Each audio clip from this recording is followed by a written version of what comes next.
দ্বাদশ শ্রেণীর শিক্ষার্থীরা আসসালামু আলাইকুম। আশা করি তোমরা সবাই অনেক অনেক ভালো আছো, আমরাও ভালো আছি।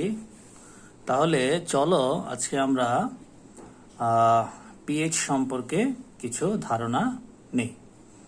তবে সবার প্রথমে আজকে যে বিষয়গুলো তোমাদের সামনে আলোচনা করা হবে তার মধ্যে প্রথমটি হচ্ছে পানির আয়নিক গুণফল, দ্বিতীয়টি হচ্ছে পিএইচ কি, পিএইচ স্কেল কিভাবে প্রতিপাদন করতে হয়, 3 নম্বর হলো হাইড্রাসিড কাকে বলে, এদের অম্লত্বের তীব্রতার ক্রম,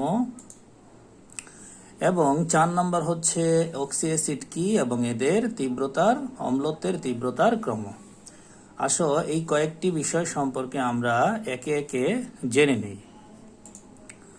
প্রথমে আছে পানির আয়নিক গুণফল। সংজ্ঞাটি তোমরা দেখো, নির্দিষ্ট তাপমাত্রায় পানিতে উপস্থিত H+ আয়ন ও OH- আয়নের মোলার ঘনমাত্রার গুণফলকে পানির আয়নিক গুণফল বলে।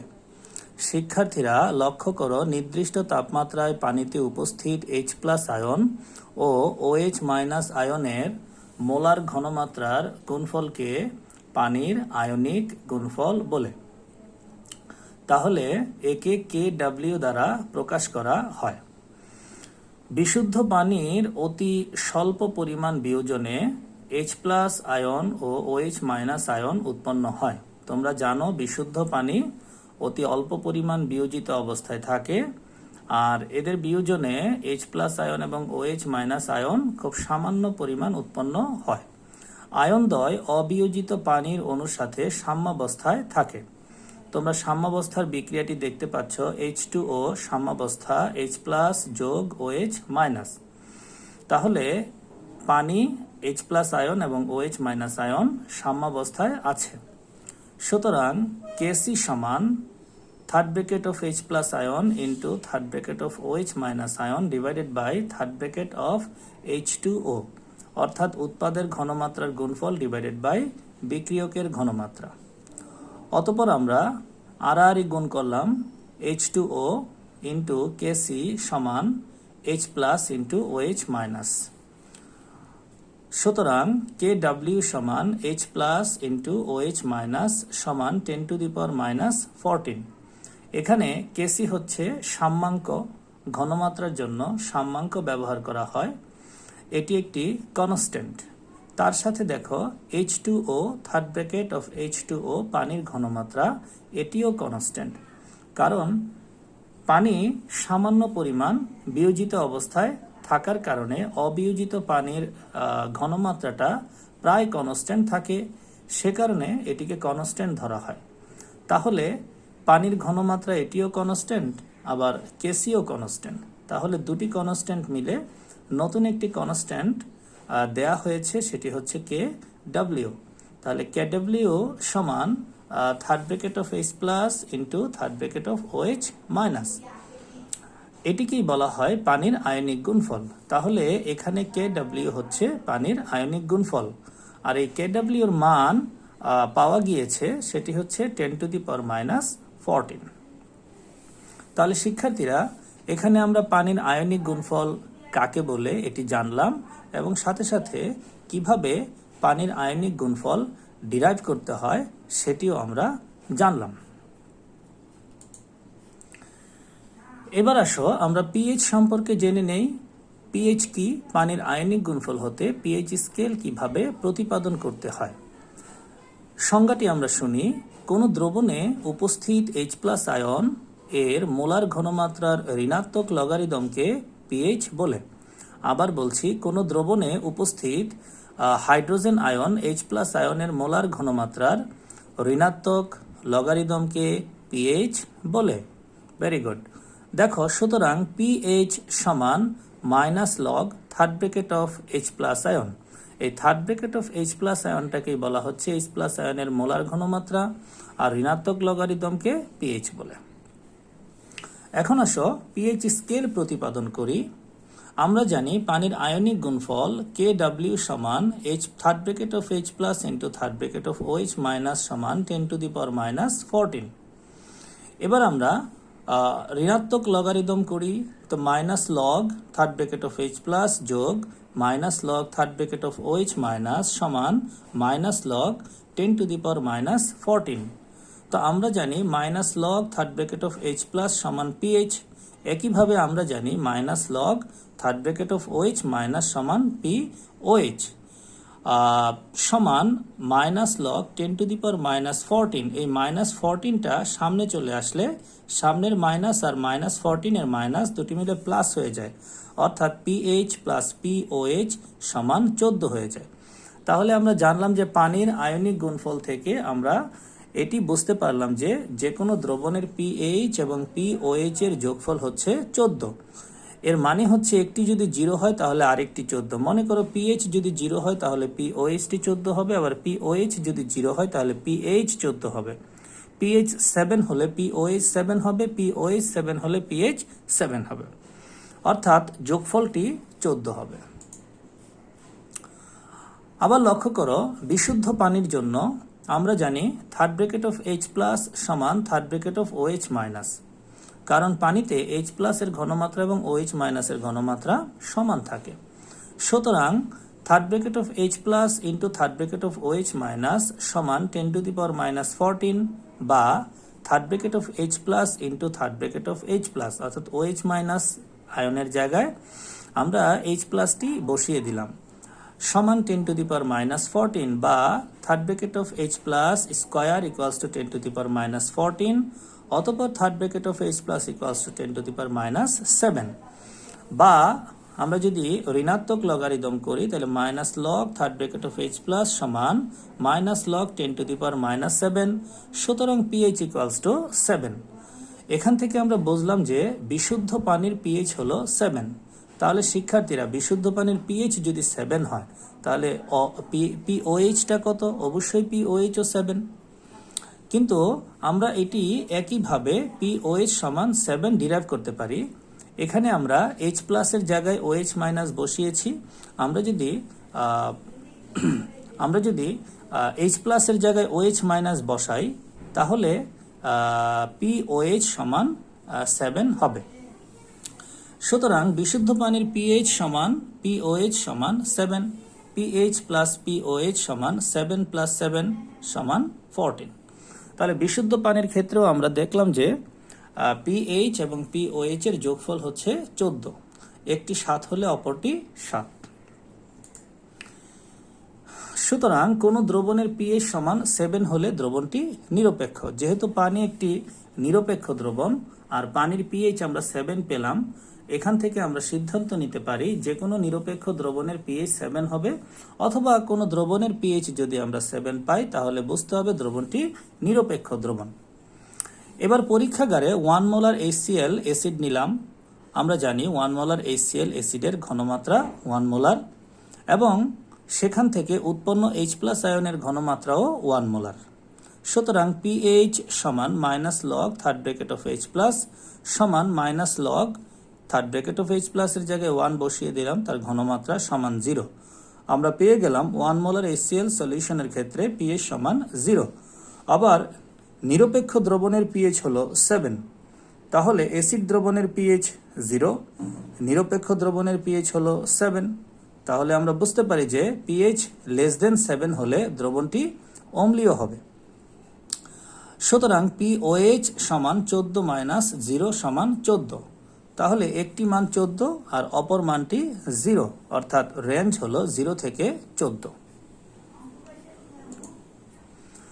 আবার 1 মোলার সোডিয়াম হাইড্রোক্সাইডের ক্ষেত্রে পিওএইচ সমান minus log third bracket of OH minus. যেহেতু সোডিয়াম হাইড্রোক্সাইড একটি তীব্র ক্ষার, তাই সোডিয়াম হাইড্রোক্সাইডের ঘনমাত্রা এবং OH মাইনাস আয়নের ঘনমাত্রা সমান।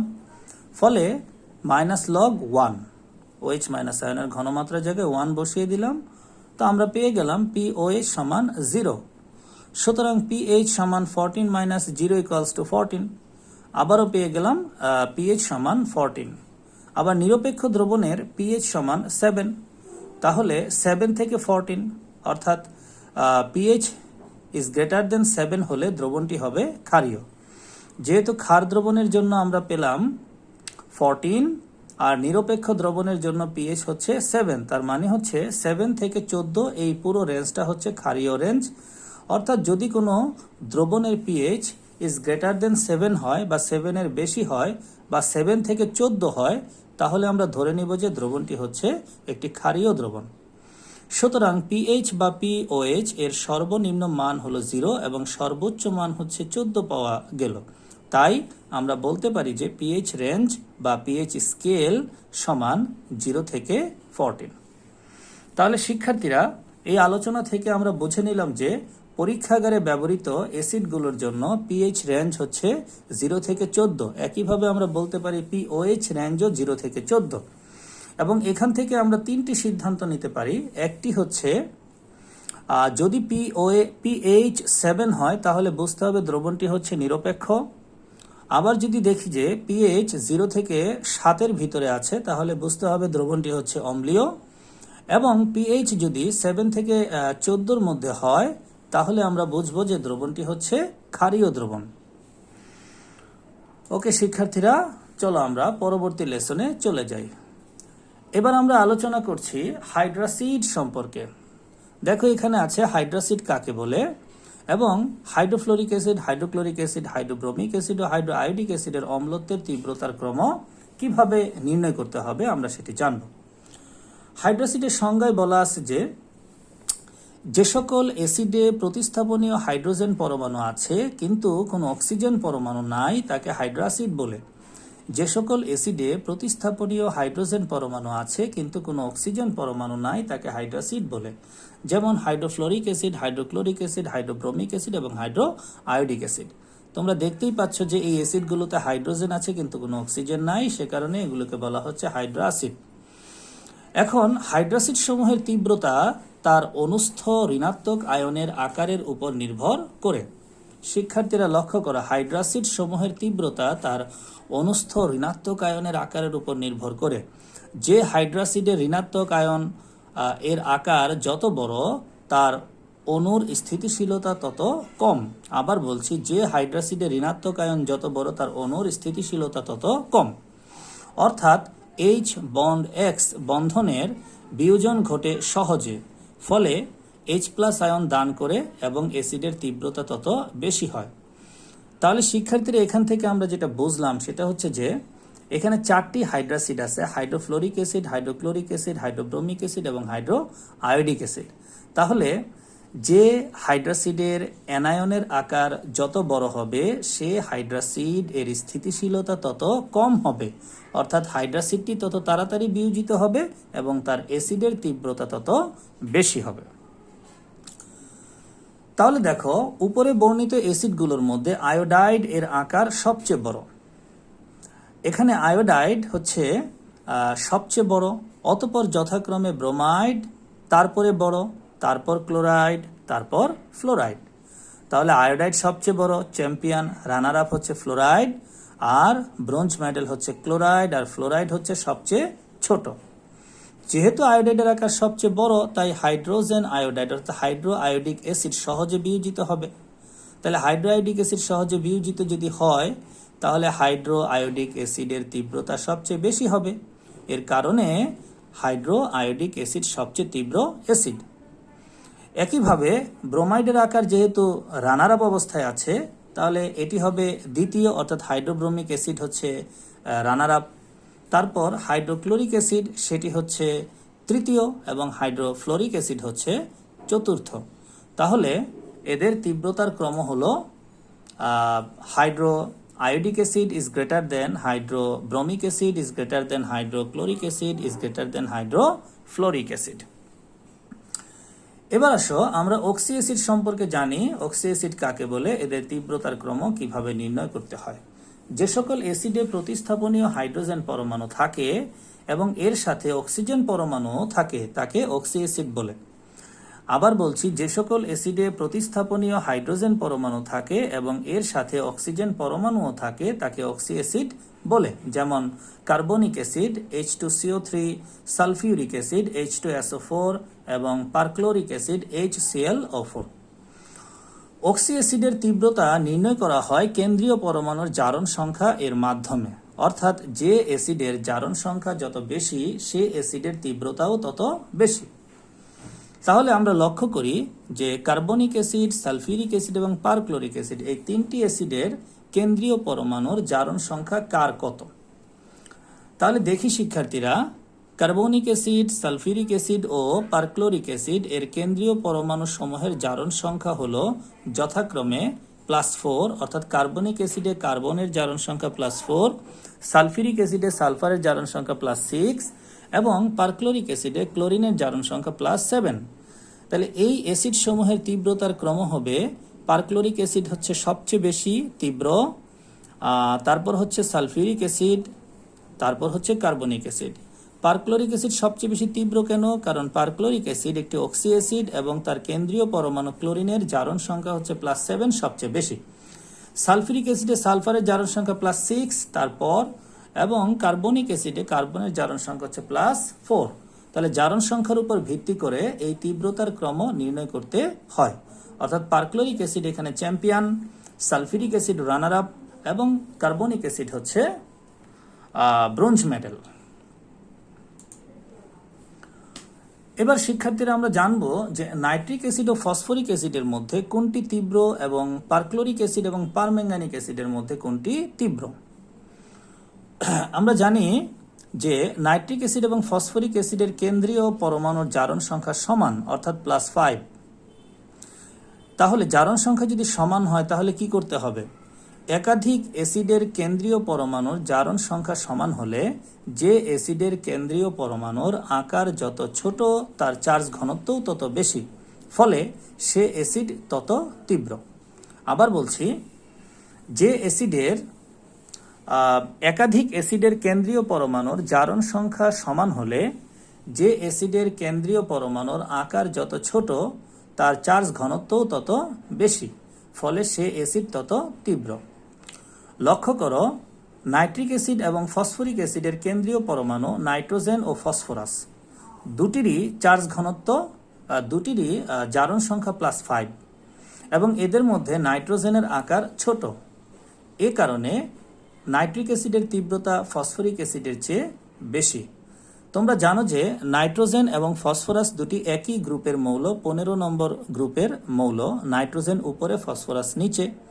আর আমরা জানি একই গ্রুপে উপর থেকে নিচে গেলে আকার বৃদ্ধি পায়, ফলে নাইট্রোজেনের আকারটা ছোট এবং ফসফরাসের আকার বড়। আর আমরা জানি যে অক্সি অ্যাসিডগুলোর মধ্যে জারণ সংখ্যা যদি সমান হয় তাহলে কেন্দ্রীয় পরমাণুর আকার যার ছোট তার তীব্রতা বেশি। এখানে নাইট্রিক অ্যাসিড এবং ফসফরিক অ্যাসিডে নাইট্রোজেন ফসফরাসের জারণ সংখ্যা +5 সমান।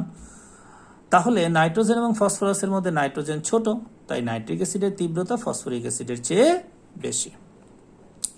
আবার দেখো, পারক্লোরিক অ্যাসিড এবং পারম্যাঙ্গানিক অ্যাসিডের মধ্যে কেন্দ্রীয় পরমাণুর জারণ সংখ্যা হলো +7, অর্থাৎ এখানে ক্লোরিনের জারণ সংখ্যা +7 এবং ম্যাঙ্গানিজ এর জারণ সংখ্যাও +7। তবে ক্লোরিন এর আকার ম্যাঙ্গানিজ এর চেয়ে ছোট, তাই ক্লোরিনের চার্জ ঘনত্ব ম্যাঙ্গানিজের চেয়ে বেশি। আবার বলছি, ক্লোরিনের আকার ম্যাঙ্গানিজের চেয়ে ছোট, ক্লোরিন ম্যাঙ্গানিজের চেয়ে ছোট, তাই ক্লোরিনের চার্জ ঘনত্ব ম্যাঙ্গানিজের চেয়ে বেশি। এ কারণে পারক্লোরিক অ্যাসিডের তীব্রতা পারম্যাঙ্গানিক অ্যাসিডের চেয়ে বেশি, অর্থাৎ perchloric acid is greater than permanganic acid. তাহলে শিক্ষার্থীরা, এখান থেকে আমরা যে বিষয়টি বুঝলাম সেটি হচ্ছে যে যার জারণ সংখ্যা বেশি হবে তার তীব্রতা বেশি হবে, কিন্তু যদি জারণ সংখ্যা সমান হয়ে যায় তখনই কেন্দ্রীয় পরমাণুর আকার বিবেচনার বিষয় হবে। যে অ্যাসিডের কেন্দ্রীয় পরমাণুর আকার ছোট হবে সেই অ্যাসিড হবে তত তীব্র।